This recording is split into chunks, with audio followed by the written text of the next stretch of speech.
Are regenerative treatments like PRP, stem cells, or exosomes a reasonable option to try to avoid surgery for someone with a labral tear in her hip?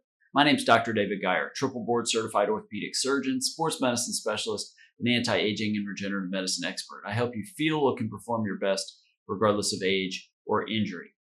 As always, in all of my videos, this is not meant for specific medical advice. It's meant for general information and educational purposes only. I haven't seen you, I haven't examined you. I can't offer you any kind of medical advice here or anywhere on social media. This is just meant for information. Also, when it comes to regenerative treatments, whether it's peptides, exosomes, stem cells, PRP, anything, when you're talking about treatments considered experimental or used off-label in the FDA's eyes, I am in no way telling you should do it. I'm just putting this information out there for information that potentially might help you decide what is best for you. Now, this is a quickly evolving, but I'd tell you a fairly exciting area in orthopedic surgery, and that is regenerative treatments for a variety of injuries. But one area that I think there's a lot of potential is in hip labral tears. Now, this hopefully will, over decades, maybe years, will evolve into how we basically treat this problem.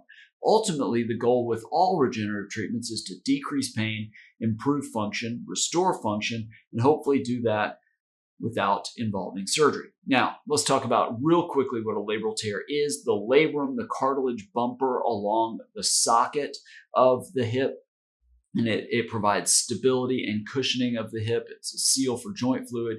You can get tears from repetitive motions. You can get it from trauma like a sports injury, and it can be from structural issues. There's a problem called femoroacetabular impingement that has a high frequency of labral tears. Typically, symptoms are things like groin pain, a clicking sensation inside the hip stiffness, or even a feeling of instability within the hip. And the thought is, over a long period of time, that labral tear, if left untreated, can turn into osteoarthritis. Now, also, you can have degenerative labral tears that sort of coincide with hip osteoarthritis too, and that's part of the thinking when we're talking about this.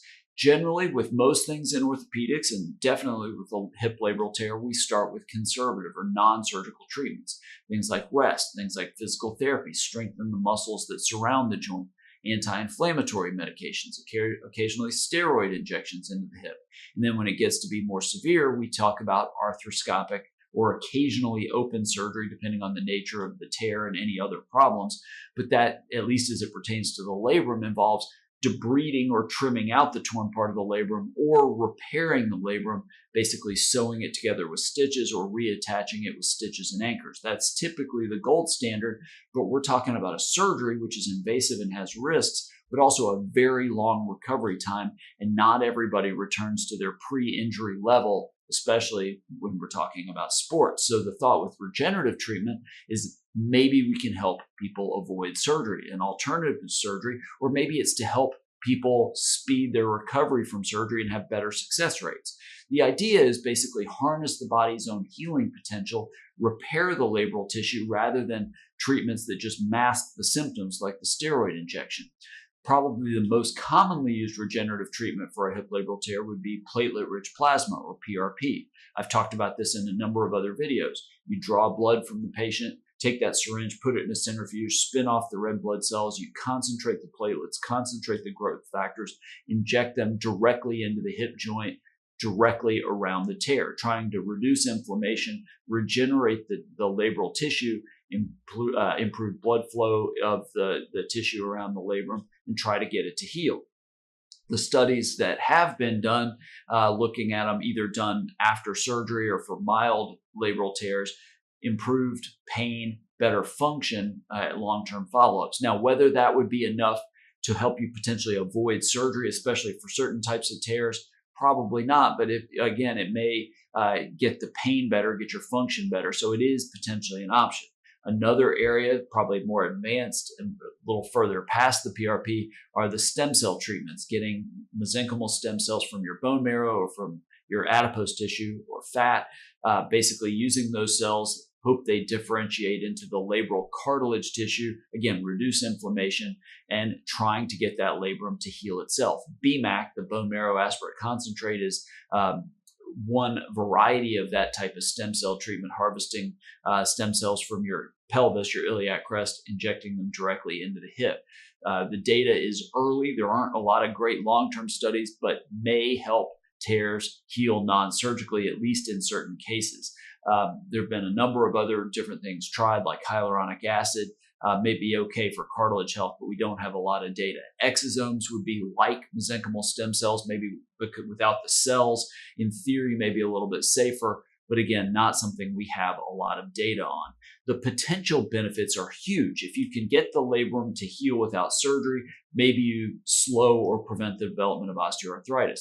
Again, a lot of these labral tears, especially when we're talking people in their 40s and 50s, coexist with hip osteoarthritis. And so using it as a treatment like we do for hip osteoarthritis may be an option as well.